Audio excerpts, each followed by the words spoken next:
Good morning, guys. It is 12 minutes after 6 a.m. and today is Tuesday. Finally, payday. I know my hair looks a little bit dirty, but it's not.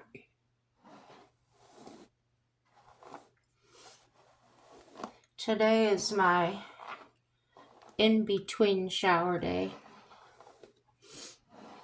So I'm gonna do a little bit of makeup. I think I still have some left after last night, so I didn't wash it off.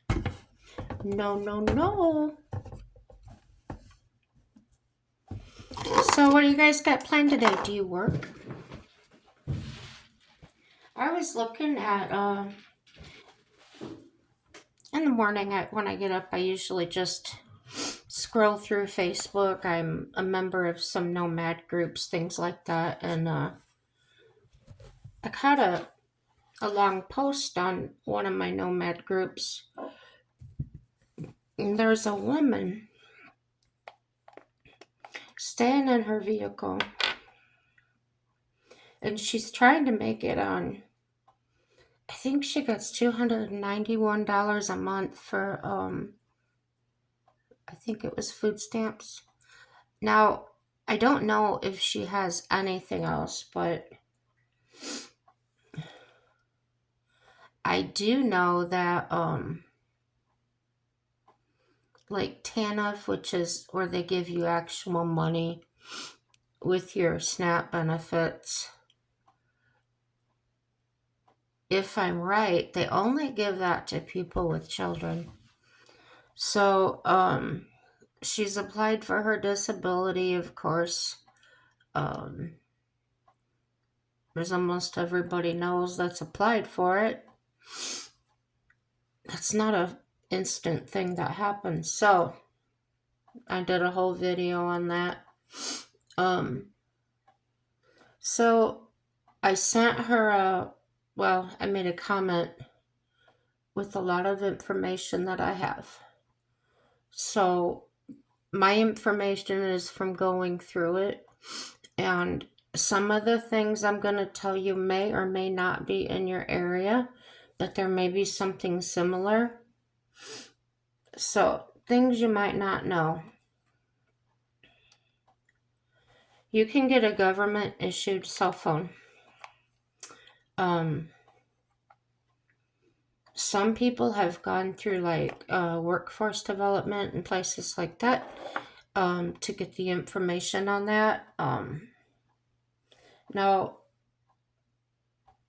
I know that they used to give you so many minutes or whatever, and it was for people to be able to keep in contact with their caseworkers and stuff like that. So that would be something to check out. Something I personally went through when I was in my waiting period was when I came to North Dakota, I had $80 in my pocket. That was it. But I was able to get a 1-bedroom apartment that, of course, it wasn't furnished, but I did have some furniture. And because I had no income, well, it was a subsidized place that goes by your income. Because I had no income, it was $50 a month.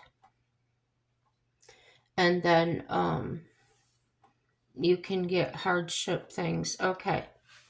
Something I did find out that I did not know, so I didn't use it, is if you go to Social Security or www.ssa.gov,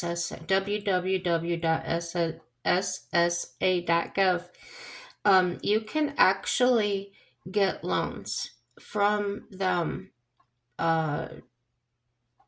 basically taken out of the disability that you would get as an advance. So this is for people that are in the application process.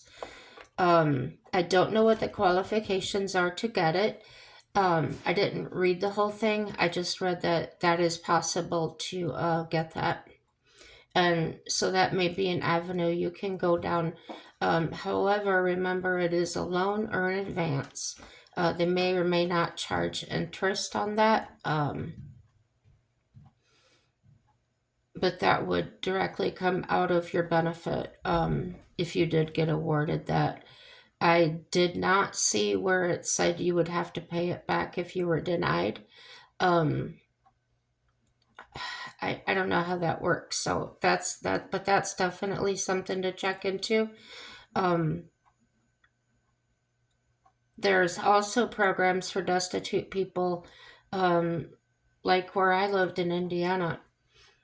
Now, all Salvation Armies, I think, are different in this respect. Now, the financial part of it, helping with rent, helping with uh, needed car repairs, if that's your only transportation, like there's no places to go. I know that when I was destitute another time in Indiana, that the workforce and development, they actually gave me gas cards to get back and forth to a job I had just started. So um, they gave me a total of $40 to get back and forth to work. So no, I didn't have gas to go run around and do a lot of things, but I was responsible with it. I strictly used it for to make sure I had enough gas to get back and forth to work. Um, so there are programs. Check with your local government, um, churches. Sometimes there are people in church that are willing to take somebody in for a short time, um, to keep them off the street, help them out with with shelter, um, things like that. A lot of people are afraid to do those things because some dishonest people might get in there and then take advantage and then become squatters. They have a hard time getting them out. So um, we can be the change. You know, like I always say, it's we're the only people that can make it or break it in this country. It's just like a relationship. Um, with your spouse or with your boyfriend and girlfriend or whatever. You're the only two people that can break that up, that can destroy that. Um, Nobody else can do that. So be responsible. When people help you, uh, be gracious. Be grateful no matter what it is, no matter what their attitude is. Be grateful or thankful that you got it in the first place. Um, Another tip, don't, if somebody helps you, if they give you a couple $100 or whatever, do not go back to that person and ask again. Um, and as soon as you can, give them something back. Even if they don't want it, even if it's only $20 or whatever, ever so often, do make that effort. There are a lot of givers out there, and some give, some can give too much. They may be living on Social Security or disability, and like me, I try to live on $900 a month, but somebody like her, I would like to give $100 or something to. Um, I just can't. But if I was in a situation where my vehicle wasn't being repaired, I wasn't behind on rent like I am now, I probably would send it. And that may be dangerous. It may not be, I mean, not dangerous, but it could be somebody out there trying to take advantage of people. So I don't worry about that. That's between them and God. If I'm doing what's in my heart to give or to do, then the God's just going to look at me and say, "Oh, you did this. You helped out your brother or sister in the time of need." Um, and don't give more than you can afford to lose. It's as simple as that. If you can only give $5, then that's all you do. Or, if you don't feel like it, you don't want to do anything, then don't. And don't feel guilty about it. No, you don't have to beat yourself up over it or put up with people telling you anything about, you're selfish or greedy, because that's not you. That's not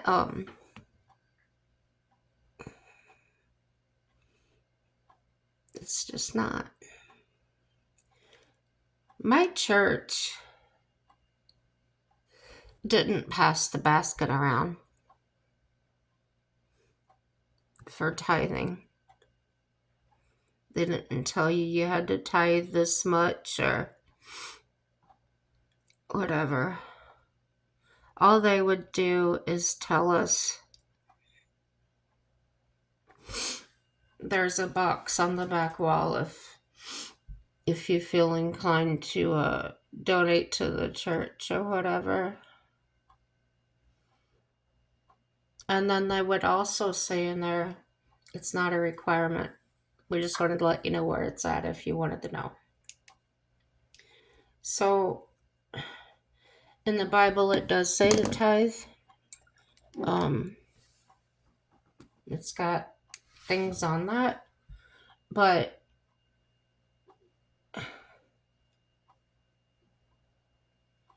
here's the way I see it. If my neighbor was starving or something, okay, let's just say they had a dire need for something, and I have the money, so I go and I buy them $200 worth of groceries or something, and to me, that would be better than just handing out money. Um, that's probably what I would do if I was helping someone. Buy them a gas card, buy them a gift card to where they could go to Walmart or the Dollar Tree or whatever they wanted to use it for to get personal care needs. Maybe it was a woman that needed feminine products or whatever. If I give them a card, I would feel better than just handing out cash. Cash can sometimes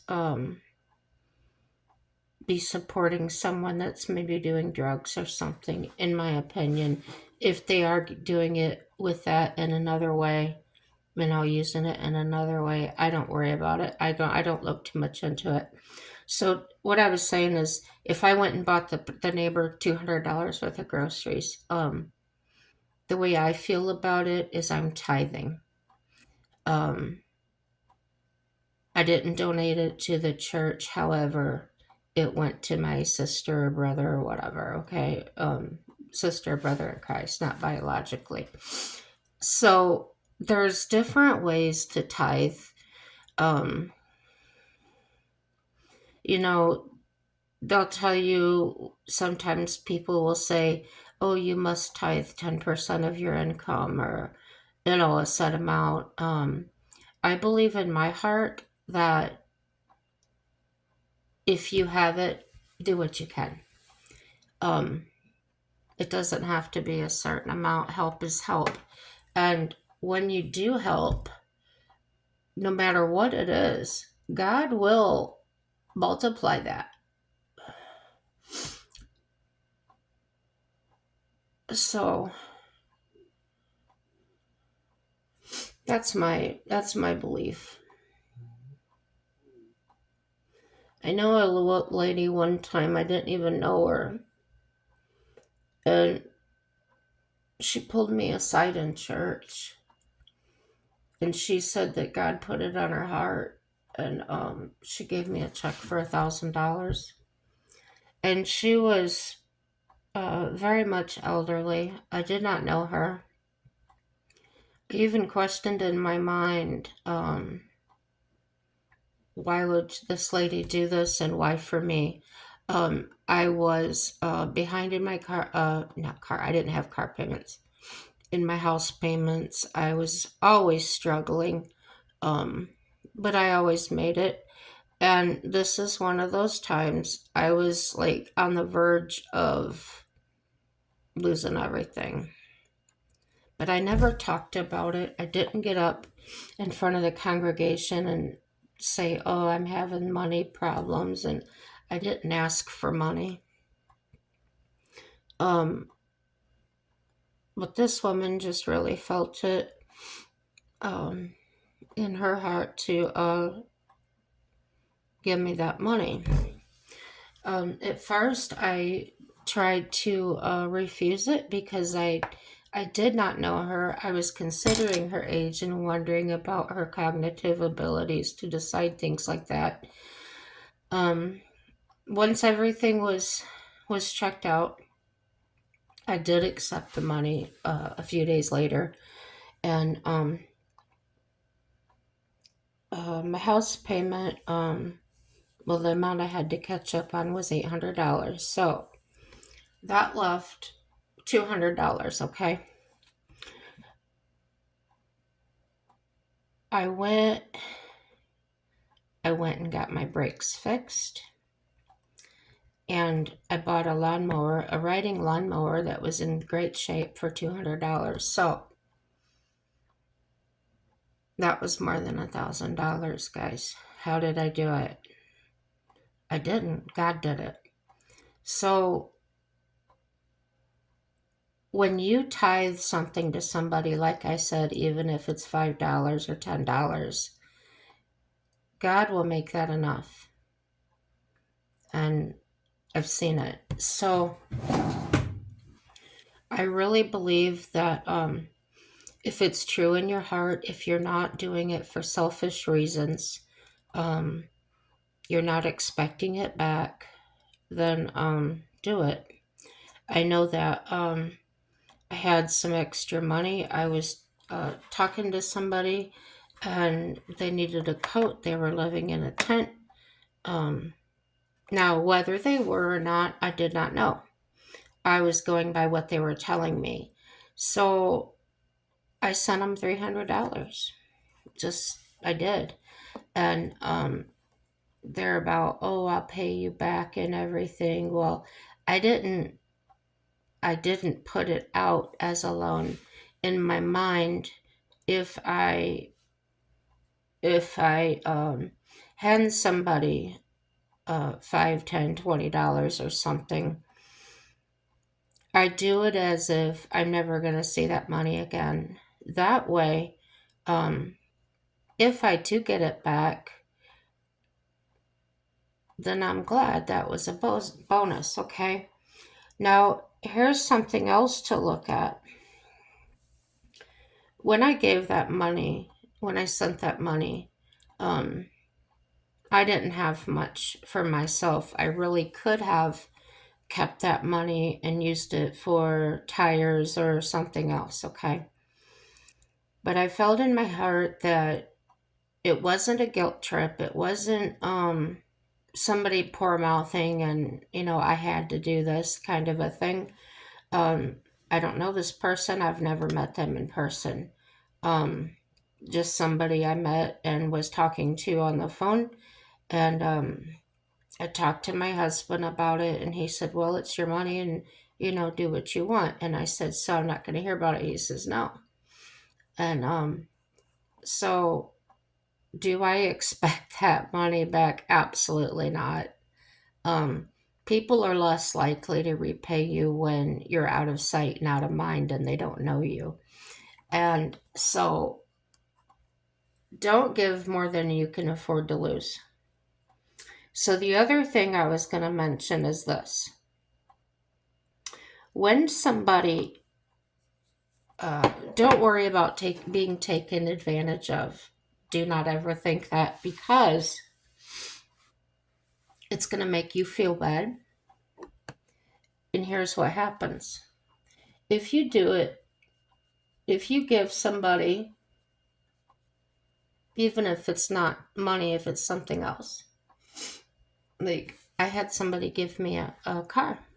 It was older, but it was in great shape.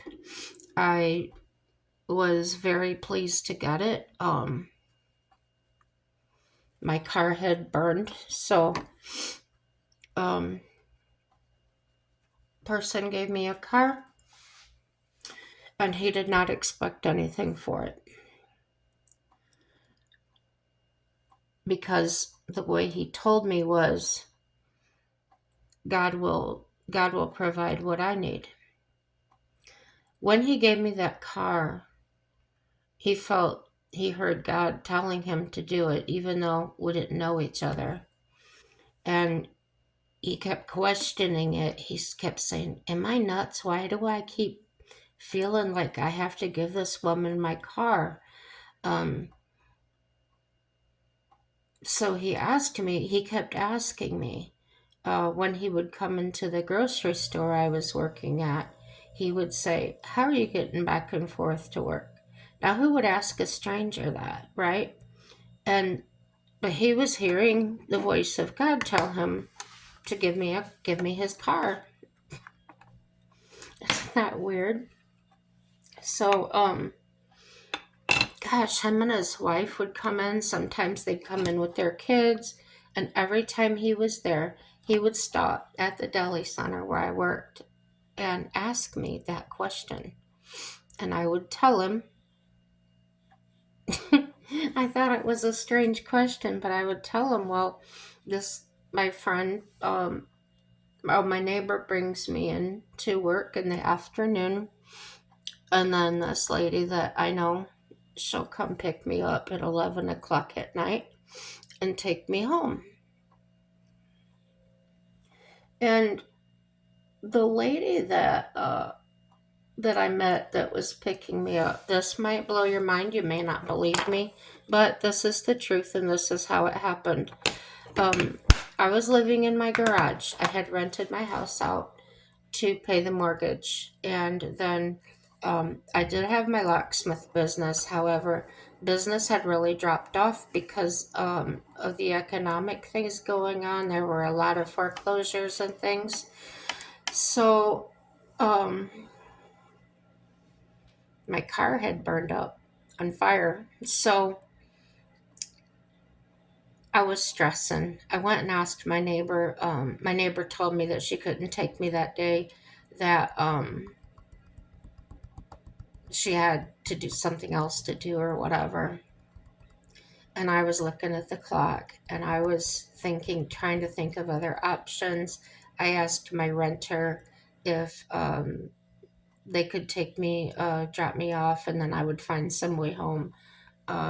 There wasn't anybody there. My neighbors, there wasn't anybody willing to do that. So I was sitting outside the garage on my, one of those deck boxes, I think they're called, that you would set it on your deck and you could store like your garden hose or, things like that in it. I was sitting on there leaning against it, and this woman pulled into my driveway. Now I had a very long driveway. It's not something you would just, and there was 3 houses on my driveway. So if you didn't know me, there was my business sign out there. So I naturally thought maybe it was someone looking for, get some keys cut or something. So I walked up to her car because she had pulled up in the driveway in front of me. And I said, hey, can I help you? And she gave me kind of a strange look, and she said, I was driving down the highway. She said, I passed the road I need to turn down to go to my house. And as I was driving, I felt the need to come in here. and so I felt somebody needed a ride to work. And I was flabbergasted. She was flabbergasted because she said what she was hearing. She said, I think it was God telling me that I needed to come here and give someone a ride to work. True story. So she ended up doing that, and then, well, she had gotten off early that day. Um, so she ended up becoming my friend, and she's the one that would pick me up every night. She didn't want gas money. She didn't expect anything in return. But yeah, she heard God speak to her. So I know that I've been driving down the road and I had this sensing or something telling me turn down this road. And it wasn't on my way and it wasn't any road I knew. And I've done that not every time that I've felt that way, but a few. And I have found an animal that was dropped off, like a dog or a cat.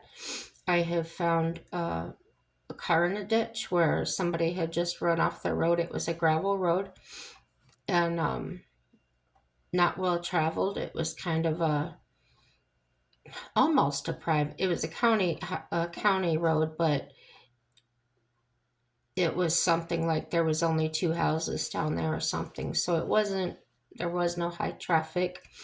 The person might have been sitting there for a very long time had I not pulled down that road, had I not been obedient to that sense or that voice. So it's there. So if you see somebody, you hear this voice telling you to help somebody that, and you're standing there going, "Why would I do that? I don't know that person." Um, if you do help somebody, like if you are obedient to that voice, the Bible says you will be given back thrice, which is three times. So if I gave someone $5, the theory is you would get 15 back in another way. So yeah, if you give, don't give more than you can afford to lose. Don't expect it back. Um, just know that you will be given it back in another way. That's actually how it happens. So don't give because you want to make a profit. Don't say, oh, if I give this, I'm going to get this much back. No, it doesn't work that way. Um, just trust and believe in God, and in that way, you won't be suffering for it. Um, yeah, so take that for what it's worth to you. I'm not telling anybody what to do. Like I said, I'm just sharing my own experiences. What else? Yeah, that's just the one thing I said. I'm going to recap on that. If you're not comfortable handing someone money, um, if you wanted it specifically to go to gas or McDonald's or whatever, you can get very specific cards. You exactly for Walmart or for a grocery store. Um, it seems like everybody has those kind of cards now for their particular stores, and then that in that way, you could have the peace of mind knowing that you didn't give it with the intent for them to use it for alcohol or drugs or for something else that wouldn't benefit them. Another thing I've seen people do, I have seen some people in Walmart, I think twice I saw this, where somebody was taking somebody through the store and buying them underwear, buying them socks, asking them, do you need this? Or that and then actually paying for it, like, you know, going to the register and paying for it and handing it to them. So there's different ways of giving. Donate to your local Salvation Army. Yeah, your food shelter, your food shelters, your food pantries and things. You know, maybe you've got some food in there that you've had for a while that maybe you thought you were going to eat, but you're not. It's been in there too long. Um, go ahead and donate it. Canned vegetables. I know we can go to stores around here. There's, what are they called? It's where they get a bunch of canned vegetables and food that were turned away from a store or something for some reason. Maybe the labels weren't perfect or something. Um, there are those kinds of places you can go to. You can buy like canned vegetables and things for pennies on the dollar. So, you know, a quarter or something like that. And if you had the money, you could go buy a bunch of that stuff and go donate it to your local food pantry. So there's lots of different ways to help many people. Now, if you specifically wanted to help the nomads, the people that are living in their vehicles, a lot of those are seniors that are trying to survive on Social Security, okay? You can give to this place called Howa. It's all capital letters HOWA, and you can find it online. And they are specifically driven. They specifically help people that are living as nomads. They help with car repairs. They help with like a motel stay, like if their vehicle, like if they lived in a vehicle and they had to have the vehicle repaired, they didn't have a place to stay because that was their home. They might help them put part of the money for a hotel or something like that. Now, of course, as with any charity or any help, um, if you are the one needing help, don't expect them to pay for all of your needs. For instance, my car repair, the people that were here yesterday, um, they intend to help me pay for that car repair, and this is why. Um, I'm struggling financially. Um, I didn't have to prove that to them. They weren't that kind of a place. Um, what they do is they apply and they get grant money from the government, and they're responsible for that money, and they use it to help people that are in need. So as I said before, my car repair was supposed to be $945. I don't know the total yet because I haven't been to pick it up. I'm going today to pick it up, okay? I prepaid $460. Um, and the man was nice enough to let me pay on my next payday, which is today, um, pay the balance off and pick up my vehicle. And remember, there's a lot of places that are willing to work with you. But like I said, don't expect it. Like, I didn't expect to be able to take my vehicle and then pay you when I can. No. So be aware, and that's another way people can donate is like if you wanted to donate to Howa, you could just, you wanted it to go to fuel. I think you can designate where you want your donation to apply to, whether it's vehicle repairs. I know that nomads will ask for um, food money, and yes, there's food stamps, but sometimes uh, people just don't qualify, or they don't, they feel like it's just a temporary, like a one-time thing. They just need a little help to get over the hump. They might need to get their alternator replaced. They might need a battery. It could be anything. So you probably could designate, oh, I want this to go to car repairs or tow bills, or there's lots of they do a lot for people. So, and they seem very responsible um, with what they do, but I don't think they've turned anybody away. The only thing I've seen in the Nomad group they get turned away for is if their funding is extremely low. But even then, they'll do what they can, even if it's a little bit.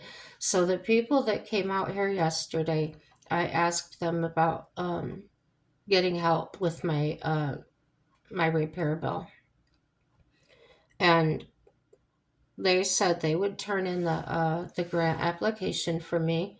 Um,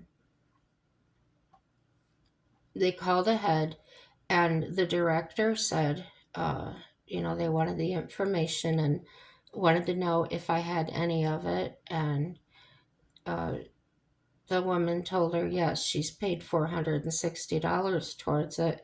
And the director was very happy with that. She said she does like to see people in need to make an effort, to not expect them to pay the whole thing. And I thought, well, no, I would never do that.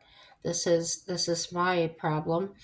And but it was just a random question I asked, because what they were coming here for was because I'm not shut in, but where I live, there's nothing to do. There's no well, I thought there was no social events or anything like that, because this town, I know it has more than 100 people, but it feels like that's all there is. There's no gas station, no store. It's just a fire department and a library and a bar. I think that's pretty much it. No restaurants. So that's what we do. And when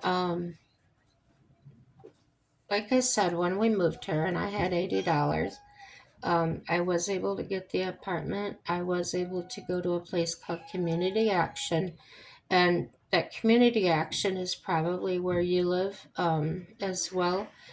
They they helped pay part of my rent. They helped me with lots of things. I did not have a vehicle at the time. I had sold my vehicle to get money to move. So I came up here with a moving vehicle, and when we turned in the moving vehicle, we had no transportation. But we had an apartment that was across the street, well, around the corner from the local grocery store.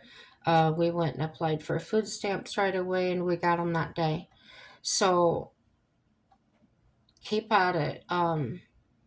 Like I said, if you are working, if you are looking for work, or you have a job prospect, or you've started a job and waiting for a paycheck, and you need things like gas and whatever, um, those people, like in Indiana, it was a new thing that they had just implemented or given grant money for, was to give out fuel cards, for gas stations. So um, ask questions.